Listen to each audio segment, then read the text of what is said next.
Let's get ready to grumble!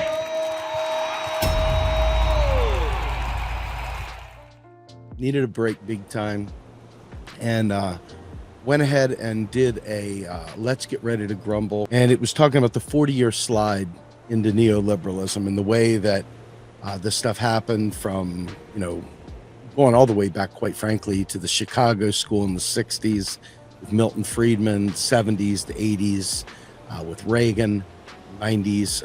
Obviously we've seen Bubba, we've seen Obama, and we've seen Biden, all Democrats living and dying on neoliberal principles.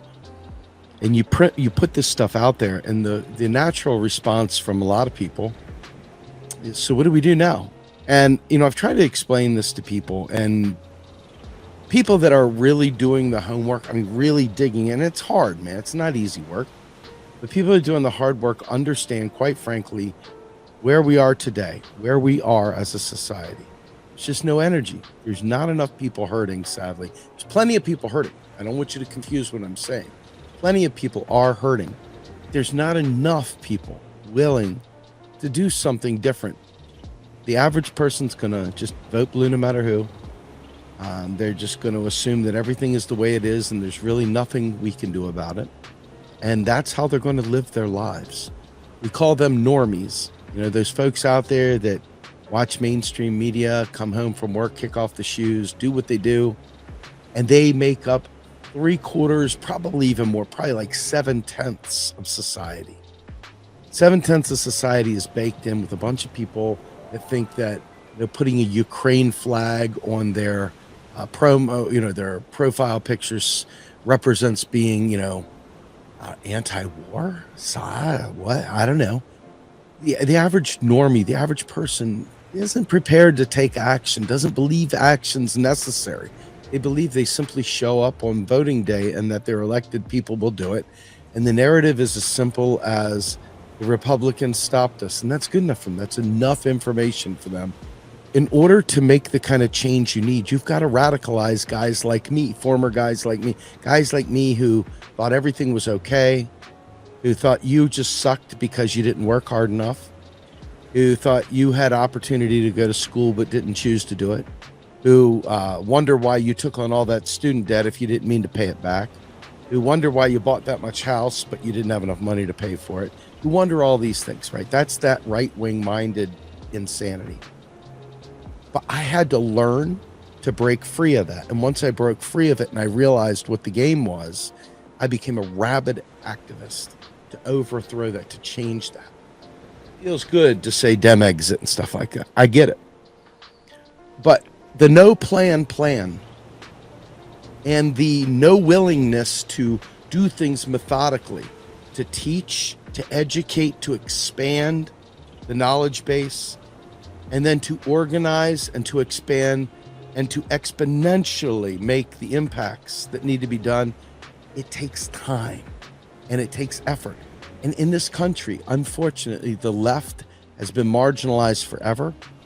And the people that are part of the left are caught in shiny object syndrome, and they literally are like squirrels in the middle of a road.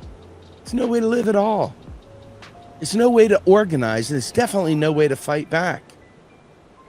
But alas, our YouTube friends have come to rescue us with the distraction show of the day.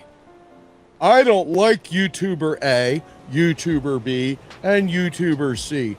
And I'm going to talk about how unserious they are. Okay? And I'm going to do it repeatedly until I've splintered any potential movement building, any potential normie gathering, any potential energy. And I'm going to shatter it. That is what has become known as the revolution now, right? That's revolutionary behavior. See, I still haven't shaken off of some of that right-wing thinking that's like, God damn it, do the fucking thing. Do it right, man. Stop fucking giving yourself a fucking get-out-of-jail-free card, a pass for doing shit work, for not fucking following through. Stop giving yourself a pass. That's the right wing in me still. I'm tired of fucking do-nothing people. This is about the United States for the last fucking just forever. allowing our infrastructure to crumble. You know, there's places that have still got clay pipes for plumbing out there. Some places that even got wood pipes, and some places still got lead pipes out there to deliver water. Think about Flint, Michigan. So the United States has allowed itself to fall apart. This is not about Nazis. This is about the fact that the United States thought it could live off of this colonial thing that it's been doing forever. And now that it realizes it can't live off of this neo-colonial state that it had built, it needs to hunker down and figure out how it can protect itself from getting gobbled up by these groups out there that didn't go with the colonial model, that took care of building infrastructure, that are prepared like China. Okay? So to make us be able to fight back against the powers that be, you must understand what the fight is even about. So do you understand why when somebody says, well, what are we going to do about it? The answer is we've got to educate. We don't get to choose the time we're born. We don't get to choose the battles that came into our world during our lifetime. We sadly are not going to be at the end where the revolution is most likely. We are somewhere in the middle of that arc because of the fact that we have not taken care of building a left in this country. We've allowed ourselves to focus on binge watching Netflix, worrying about our 401ks and our stock portfolios, going out and investing in fucking crypto, losers, and doing all these other fucking moronic libertarian things, thinking that the world will just take care of itself, much like the people that don't show up to the rallies when you are trying to educate people. Everybody wants to be the closer. But unfortunately, the material conditions in the arc of revolution that I desperately wanted to explore through this thing called the S word that got fucked to hell and back because we just didn't deliver. We didn't do our job. We didn't follow through. Okay. We had an S word that was going to talk about the arc of revolution. We're going to talk about that thing that allows us to understand where we are. But we couldn't get out of our own way. And that's what this movement is like. Full of people that are full cups that won't get out of their own way. And so in order to move forward, you've got to understand what fight you're fighting. You have to have a political analysis. And guys and gals, you understand it doesn't just happen by osmosis. You've got to endure more than a TikTok. We have to be able to show people.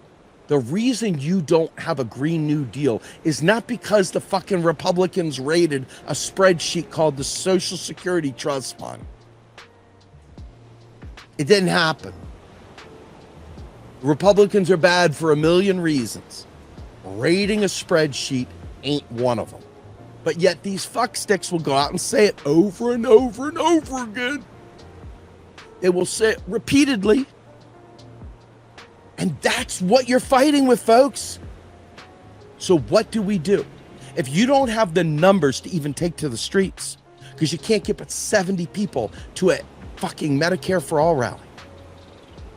And the only rallies people show up to in numbers are the ones the establishment picks. They buy the buses. They rent out the fucking Spice Girls or the Dixie, whatever, you know?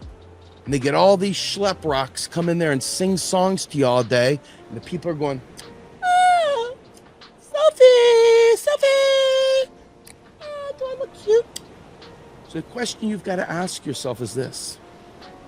If people are really, really serious about ending the duopoly, and they're really, really serious about making bold change, bringing the power back to the people, right? If they're really, really going to do that, then something's got to change. And it ain't with the others because we're trying to change them. But we need the army militarized and trained up for a battle. Trained up to debunk propaganda, trained up to teach each other so that we can strike back. Because otherwise, you're left with a bunch of people that don't know what the fuck they're talking about. They get really excited. I got the vapors. Woo! All excited. They do nothing. Do nothing. I have long since, you want to know what I say? Let me tell you what I say. I say we need institutions. I say we need to build parallel institutions. All the different government institutions that are captured and run by big capital, big business. Okay, the parties, etc. All right here. We need to have something to counteract that. And that's where you have parallel institutions. Think tanks for people, regular people. Trying to build one myself, and I assure you, the level of effort to get people to say, hey, it's maybe more important that I help build this than it is to binge watch the latest Netflix series. Maybe it's more important to do this than to go to the next concert. Maybe instead of driving 4 hours to a concert, I could have spent that 4 hours helping build a training class so that we can deliver to other normies and others that are not as well understood, so we can get them into the fold. Whatever. The bottom line is people don't make that choice. You understand that we are up against insane power, incredible power, and they're organized, and they don't bitch about showing up because they get a big ass paycheck. But what do? How do you fix it? How do you get out of it? I don't know, you tell me. You got two very distinct worlds at play. One is a very data driven, very resource intense, knowledge seeking group. And the other is just sort of superficial. They go through life bumping into walls, and they're okay with that. They're okay with it. There's people that, I mean, I could never pay for my children's college, as an example, ever. There's just no way in hell I could do that. There are people out there that can, and they don't understand that that's privilege. That's like normie zone, sort of, right? You don't realize that that's privilege. And so you've got this whole mindset that it's like, on one hand, they want to overturn the system. They say, yeah, we got to do this. In reality, they don't have any idea what that means. They have no idea what to do outside of just fall in line with the actual establishment. And so as you get deeper into the knowledge, what ends up happening? You get more and more radicalized. And so the gap between you and a normie keeps going like this and going like this, going like this. But by the grace of God were you once. You were once somewhat of a normie. We all were at some point somewhat of a normie. So understanding that we can't do anything with a bunch of edgelords, a bunch of folks that are off on the side that think they're just so witty and smart and clever, and they're splitting words and parsing important things, that regular people can only handle this much. This tiny little bit, man. So much so that if they put their finger up, they blot out the sun. That's all they can handle. And we're in there fucking slicing a word that they understand, like capitalism. Doesn't exist, it does exist. We can't get normies to take any action whatsoever. And without normies taking those actions, all of us freaking people that are studying, reading constantly and poring over, listening to podcasts and, going to classes and going to conventions and networking stuff, it doesn't make a bit of difference. That's the problem. Unless we find a way to reach the normie. And you can see out on the internet, in the interwebs, where most of activism takes place these days, you can see that there is a group, and it's like compartmentalized. Like, I am ultra. I am so left that I'm even bonding with libertarians. People that have no interest in a true, honest to God socialist state. They're very interested in ripping everything down. But there is the common thread. The anti-establishment, burn it down. So these people, Reds that are supposedly left and communist, and rights that are ultimately libertarians and others, anarcho-capitalists, etc., start bonding together. And so these edgelords over here castigate anyone that's not in that little sphere. And they don't remember that at one point in time, they were part of the normie crowd until they learned. Now that they've learned, they've grown, but they've still got to pull the folks way over on that, way over there. They got to pull those folks in. They got to pull these fucking idiots in. Okay? You've got the edgelords that are busy critiquing and crushing and shouting down every single person that hasn't said, fuck the Democrats. The Democrats are just like the Republicans. Of course they are, because there are two capitalist parties that are defending 6 degrees of separation. Of course that's it. But to them, that 6 degrees of separation may as well be from here to Titan, from here to Saturn, from here to Jupiter. That's how far the chasm is for their 6 degrees of separation, Republican and Democrat, to what most leftists want. They ain't there. They're not there. And they are most certainly, they're most certainly not into the parsing of whether capitalism exists. They're trying to penetrate a system as it stands and know that without having that system reject the duopoly on its own, choose to reject on its own, most states don't have ballot initiatives. So I'm advancing something outside of the electoral process. I'm advancing us looking beyond voting. I'm not saying don't vote. I'm saying in the absence of real power there, the ability to do something. Well, what do I know? I've only watched it happen over and over and over my entire 53 years. 53 years of pop-up excitement. Oh, we're so excited. Where's my t-shirt? And then all of a sudden, phew. Oh my God, we're so excited. Got a door knock, phone back. I'm just done. Done. And that oscillating bullshit is why we get nothing done. At some point, you've got to recognize that this is not sustainable. This is the election cycle. So how do you do that?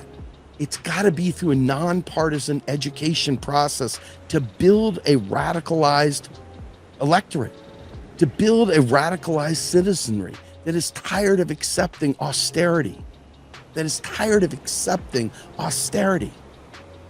You've got to be tired of accepting austerity, and you've got to mean it. Because then you've got to wake up in the morning and get ready to fight. And then you got to fight throughout the day, and then you got to get ready to fight at night. A lot of people are like, I don't really want to. Everybody else isn't doing it. I'm wasting my life fighting. They're over there playing. Why do I have to work hard? They're not doing it. And let's be fair. We as a movement look very much like a construction site. There's 40 people standing around with a yellow vest, and there's one person in the hole digging. You know what I'm talking about. I know you know what I'm talking about. You're surrounded by people that won't help you. You're surrounded by people that won't do anything. You're surrounded by people that think someone else will do the job. You're surrounded by others that don't think it's important, that don't see the point, that won't bother. So unless you're willing to address that head on, unless you're willing to acknowledge the fact that people are not serious, that they find YouTube food fights more important than fighting back against the Pete Peterson Foundation.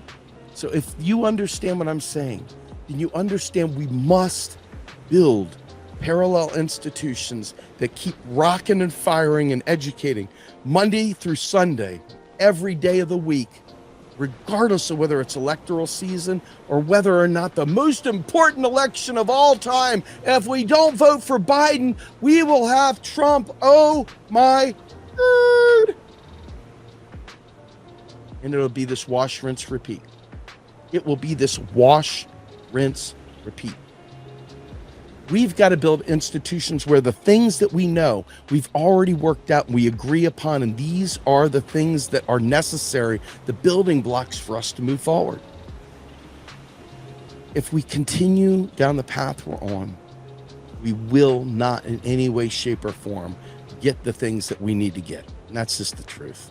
It's unfortunate, but that's the truth. And still, the